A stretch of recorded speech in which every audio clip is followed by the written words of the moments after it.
Să dăm mână cu mână toți bețivii din comună, să învârtim hora beției pe podeaua crâșmăriei, unde-i unul nu-i putere, la butoiul plin cu bere, unde-s doi puterea crește și butoiul se golește.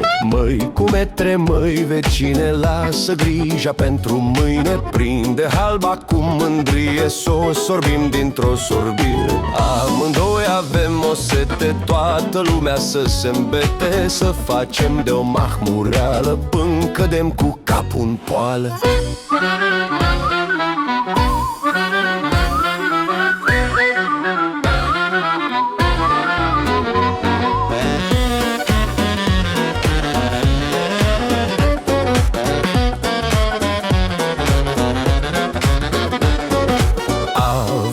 Același păcat, gâtul nostru-i prea uscat. Eu ți-s frate, tu mi-ești frate, pe uscat nu se mai poate. Hai la crâșmă cu pornire, s-o golim dintr-o ciocnire, niciun strop să nu rămână, nici măcar un pic de spumă. Să jucăm în berărie, hora noastră la beție, hora noastră cu ulcele, halbe, sticle, păhărele, cârciumarul să-și facă cruce când el vede cum se duce, butoi mic și butoi mare, și să toarne nu mai are. Să jurăm cu mâna sus că bem tot până la apus, și când soarele răsare iar să întindem hora mare. Și din zori până în vecie ține-ne om într-o beție, să împărțim ca niște frați țuică, bere, vin, turnați!